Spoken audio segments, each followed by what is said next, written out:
అసెంబ్లీలో మంత్రి కేటీఆర్ మాట్లాడుతున్నారు. లైవ్ లో చూద్దాం. భూ కేటాయింపుల గురించి ఇంకా చాలా చెప్పారు అధ్యక్ష. చెప్పాలంటే నేను కూడా చాలా చెప్పగలను అధ్యక్ష. ఉత్తమ్ కుమార్ రెడ్డి గారు కొన్ని విలువైన సూచనలు చేశారు అధ్యక్ష.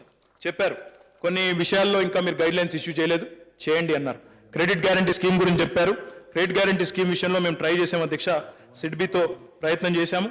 కానీ దురదృష్టం ఏంటంటే ఆ సిడ్బీ వారు మరి గవర్నమెంట్ ఆఫ్ ఇండియా నిబంధనలకు అనుగుణంగా పోయే క్రమంలో వారి పెట్టిన రూల్స్ కానీ ఇంకోటి కానీ కొంత ప్రతిబంధకంగా ఉన్నాయి. అందుకే రాష్ట్ర ప్రభుత్వమే నేరుగా టీఎంఎస్ఎంఈ స్కీమ్ కూడా తీసుకురావాలన్న ఆలోచన చేస్తూ ఉన్నాం. ఆ విషయంలో గతంలో అనుకున్న దానికి మరి వేరే దృక్పథంతో వేరే ఆలోచనతో ముందుకు పోతా ఉన్నాం అధ్యక్ష. ఇంకా సిక్ ఇండస్ట్రీస్ గురించి అడిగినారు. సంపత్ గారు మాట్లాడుతూ ఎన్ని ఇండస్ట్రీస్ సిక్ అయినాయి అన్నారు అధ్యక్ష. ఇంకా మరి ఇప్పుడు వారి హయాంలో జరిగిన సిక్ ఇండస్ట్రీస్ గురించి చెప్పాల్సి వస్తే చాలా చెప్పాల్సి వస్తుంది అధ్యక్ష. 100 ఇండస్ట్రీస్ ఉన్నాయి, వాటి గురించి నేను పోను.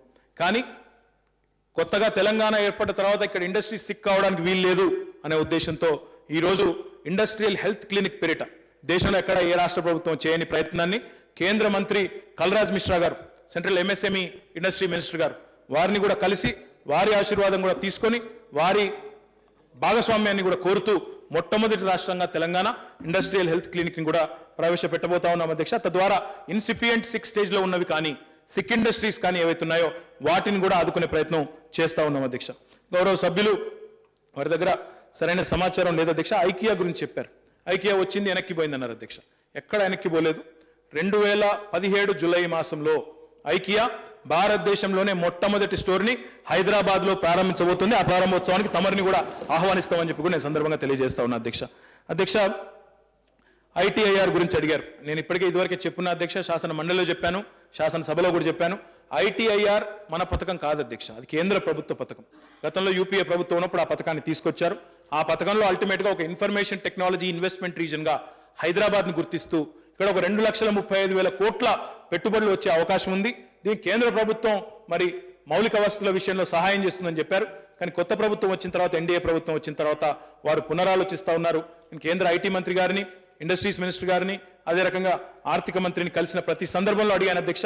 తొందరలో క్యాబినెట్కి తీసుకెళ్తాం, దీన్ని రీడిజైన్ చేస్తున్నాం, చేసి మీకు తప్పకుండా ఐటీఏఆర్ని మీకు సహాయం చేస్తామని చెప్పారు అధ్యక్ష. ఇంకా చాలా చెప్పారు అధ్యక్ష. ఫలితాలు రాలేదన్నారు, ఇమేజ్ సిటీ ఏదో లేదన్నారు. నేను చెప్తా ఉన్నా అధ్యక్ష, వారు ఒకసారి కావాలనుకుంటే ఐటీ రంగంలో నేను గుర్తు చేస్తా ఉన్నా. ఏ ఐటీ రంగంలో అయితే పెట్టుబడులు రావన్నారో, ఏ ఇండస్ట్రీస్ అయితే ఉన్నాయి కూడా పోతాయన్నారో, ఎవరన్నారని నేను దాని జోలికి పోను అధ్యక్ష. కానీ కేవలం ఈ 2 ఏళ్లలోనే తెలంగాణ ప్రపంచవ్యాప్తంగా, దేశవ్యాప్తంగా కాదు అధ్యక్ష, పెట్టుబడిదారుల విశ్వాసాన్ని పొందడంతో పాటుగా ఈరోజు in the world's largest and top 5 technology companies, అందులో 5 టాప్ 5 కంపెనీస్లో 5 ఉంటే అందులో 4 ఈరోజు హైదరాబాద్కి రప్పించగలిగాము, ఆకర్షించగలిగాము. ప్రపంచంలోనే వాళ్ళ హెడ్ క్వార్టర్ అవతల అంత పెద్ద కార్యాలయాన్ని ఇక్కడ పెట్టించే విధంగా వారిని ఒప్పించగలిగామని చెప్పి కూడా నేను గుర్తు చేస్తా ఉన్నా. ఐటీ ఎగుమతులు ఆనాడు 2014-15లో మేము బాధ్యతలు తీసుకున్న నాడు 56,000 కోట్లుంటే ఈరోజు 75,000 కోట్లు అయినాయి అధ్యక్ష. తప్పకుండా దాన్ని రాబోయే ఈ 2.5 సంవత్సరాల్లోనే రెట్టింపు చేస్తామని ఒక ఛాలెంజ్గా పెట్టుకున్నాము. తప్పకుండా చేస్తామని చెప్పి కూడా నేను తెలియజేస్తా ఉన్నా అధ్యక్ష. ఐటీ రంగంలో స్థానికులకు ఉపాధి అవకాశాలు పెద్దగా రావు అని మాట్లాడారు అధ్యక్ష. అది వాస్తవం కాదు అధ్యక్ష. ఎందుకంటే ఐటీ రంగంలో కూడా ప్రస్తుతం తెలంగాణలో, హైదరాబాద్లో 4 లక్షల మంది పనిచేస్తూ ఉన్నారు.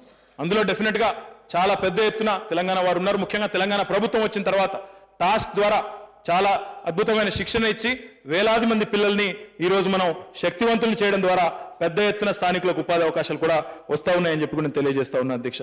ఇంకా చాలా మాట్లాడారు అధ్యక్ష. ఫారెన్ టూర్ల వల్ల వచ్చిన రిజల్ట్స్ ఏంటన్నారు.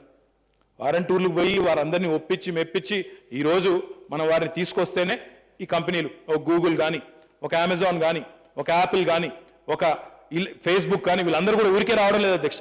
ఇక్కడ కూర్చుని మనం గప్పాలు కొట్టుకుంటే, ఇక్కడ కూర్చుని మనం అసెంబ్లీలో ఒకరి మీద ఒకరు ఆరోపణలు చేసుకుంటే ఎవరు రారు అధ్యక్ష. ఒక కొత్త రాష్ట్రానికి ప్రపంచవ్యాప్తంగా ప్రాచుర్యం కల్పించాల్సిన బాధ్యత ప్రభుత్వం మీద ఉంటుంది. గతంలో కూడా ప్రభుత్వంలో ఉన్న పెద్దలు వారు కూడా తిరిగారు. అంతా అయినంత మాత్రాన ఈ పర్యటనకి ఏమొచ్చింది, ఆ పర్యటనకి ఏమొచ్చిందని చెప్పి మేము ఆ రకంగా మాట్లాడలేదు అధ్యక్ష. కానీ ఒకటి మాత్రం చెప్తా ఉన్నా అధ్యక్ష, ఈ ప్రభుత్వం వచ్చిన తర్వాత ఈజ్ ఆఫ్ డూయింగ్ బిజినెస్ విషయంలో కానీ, కొత్త పారిశ్రామిక విధానం విషయంలో కానీ ప్రపంచవ్యాప్తంగా మనం ఏదైతే ప్రాచుర్యాన్ని కల్పించే ప్రయత్నం చేస్తూ ఉన్నామో వాటన్నింటి వల్ల కూడా మంచి ఫలితాలు వస్తున్నాయని చెప్పి వారికి నేను తెలియజేస్తా ఉన్నా అధ్యక్ష. 2200 ఐపాస్లో చెప్పారు మీరు, అదేదో పేపర్ రాసింది 2929 పరిశ్రమల్లో 800 మంది వెనక్కిపోయినారని రాసినారు అధ్యక్ష. ఒక పేపర్లో రాశారు అధ్యక్ష, ఆ పేపర్ పేరు నేను చెప్పను కానీ వారిని అడిగాను అధ్యక్ష, నేను ఏ బేసిస్లో రాశారు మీరు అని. అడిగితే వారు చెప్పారు మీ ఇండస్ట్రీస్ డిపార్ట్మెంట్ సమాచారమే తీసుకుని రాశామని చెప్పారు అధ్యక్ష. అధ్యక్ష, సెప్టెంబర్ 2016, అక్టోబర్ 2016, నవంబర్ 2016 అంటే 2-3 నెలల కింద ఇచ్చిన అనుమతులు ఈ 800 సంస్థలకి. ఆ 800 సంస్థలు ఈ 3 నెలల్లోనే పరిశ్రమలు పెట్టేది ఉండే, అయిపోయేది ఉండే అనే దృక్పథంతో వారు రాశారు అధ్యక్ష. నేను వారిని అడిగాను, ఇదేం పద్ధతి, 2 నెలల కింద ఇచ్చిన యూనిట్లకు 2 నెలల కాల పరిమితి ఉంటుంది అధ్యక్ష ఆపరేషనలైజ్ చేయడానికి. అది చూడకుండా కనీస మరి అవగాహన లేకుండా ఎవరో రాస్తే దాన్ని పట్టుకొచ్చి దాన్నే నిజం అనుకుని దాన్నే ప్రామాణికం అని మాట్లాడే మరి గౌరవ సభ్యులు ఆలోచించుకుని మాట్లాడింటే బాగుండేది అధ్యక్ష.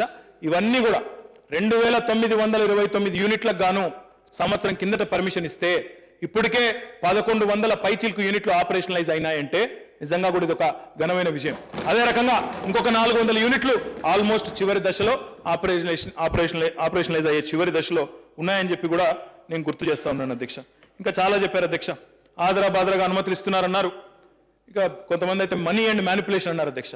మరి నాకైతే అర్థం కావడం లేదు అధ్యక్ష. మనీ అండ్ మ్యానిపులేషన్ ఎక్కడి నుంచైనా పారిశ్రామిక వర్గాల నుంచి వినబడిందా, ఇంకెవరి నుంచైనా వినబడిందా? అంటే విమర్శలు చేసేటప్పుడు కూడా మాట్లాడాలంటే రాజకీయంగా నేను కూడా చాలా మాట్లాడగలుగుతాను అధ్యక్ష. కానీ వాటి జోలికి పోకుండా పారదర్శకంగా అవినీతి రహితంగా ముందుకు తీసుకెళ్లే క్రమంలో మనం ఆ పదాలు ముఖ్యంగా, ఎందుకంటే ఇది ఒక స్టేట్ ఇమేజ్కి సంబంధించిన అంశం అధ్యక్ష. మనలో మనం ఎన్ని ఆరోపణలన్నా చేసుకోవచ్చు, ఎంత వాదులాడుకోవచ్చు, కానీ ఒక స్టేట్ ఇమేజ్ని దేశానికి అంతర్జాతీయంగా ప్రొజెక్ట్ చేసే క్రమంలో ఆ రకమైన అసంబద్ధమైన మాటలు మంచి కావని చెప్పి కూడా గౌరవ సహచర సభ్యులందరికీ కూడా విజ్ఞప్తి చేస్తూ మైక్రో అండ్ స్మాల్ ఇండస్ట్రీస్ విషయంలో కూడా చెప్పారు అధ్యక్ష. అంటే ఒక దగ్గర 5 లక్షల పెట్టుబడి, ఒక దగ్గర 10 లక్షల పెట్టుబడి, వాటితో ఇన్ని ఉద్యోగాలు వచ్చేసినాయా అని మాట్లాడినారు అధ్యక్ష. అధ్యక్ష, క్రషర్ యూనిట్లు ఇందాక ఉత్తమ్ కుమార్ రెడ్డి గారు రైస్ మిల్స్ అన్నారు. రైస్ మిల్స్ నాన్ గ్లామరసే కావచ్చు, కానీ ఉపాధి అవకాశాలు వస్తాయి అధ్యక్ష. వాటిని కాపాడుకోవాల్సిన బాధ్యత మా మీద ఉంది. గత ప్రభుత్వం కొంగర కలాంలో రైస్ మిల్స్ సంబంధించి ఒక ప్రయత్నం చేసింది. దాన్ని కొనసాగించే ఆలోచనలోనే మేము కూడా ఉన్నాం. రైస్ హబ్గా మీరు తయారు చేసే ప్రయత్నం చేశారు. మేము ఆల్టర్నేట్ సైట్ వెతుకుతున్నాం. ఎందుకంటే ఇప్పుడు కొంగర కలాన్ చాలా ఎక్స్పెన్సివ్ అయిపోయింది. రైస్ మిల్స్ ఇంకెక్కడైనా ఆల్టర్నేట్ సైట్ ఒకటి వెతుకుతా ఉన్నాం. తప్పకుండా రైస్ మిల్స్ పట్ల కూడా మాకు పట్టింపు ఉంది. మా గౌరవ ఆర్థిక శాఖ మంత్రి గారు, పౌర సరఫరాల మంత్రి గారు ఎప్పుడు కూడా చెప్తా ఉంటారు, తప్పకుండా రైస్ మిల్స్ని కూడా ప్రోత్సహించాలని చెప్పి వారు కూడా చెప్తా ఉంటారు. ఆ దిశగా కూడా ముందుకు పోతా ఉన్నాం అధ్యక్ష. ఇంకా చెప్పాలంటే చాలా ఉన్నాయి. నేను చెప్పేది ఒకటే అధ్యక్ష. బయ్యారం గురించి ప్రస్తావించారు ఉత్తమ్ కుమార్ రెడ్డి గారు. అధ్యక్ష, బయ్యారం గురించి ఆనాడు ఏపీ రీఆర్గనైజేషన్ యాక్ట్లో చెప్పిన మాట వాస్తవం. అయితే బయ్యారం విషయంలో మనకి ఇది 13వ షెడ్యూల్లో చెప్పినారు అధ్యక్ష. SAIL shall explore setting up of steel industry in Bayyaram area అని చెప్పారు. మేము కూడా కేంద్ర మన మైనింగ్ మినిస్టర్ని కలిసాము, స్టీల్ మినిస్టర్ని కలిసాము. వారిని కలిస్తే వారు చెప్పింది ఒకటే అధ్యక్ష. Geographical survey of India GSI అధ్యయనం చేసింది అధ్యక్ష. కనీసంగా ఒక డిపాజిట్స్ అనేది ఒక 300 మెట్రిక్ టన్నులు ఉంటే మేము పెట్టేవాళ్ళం.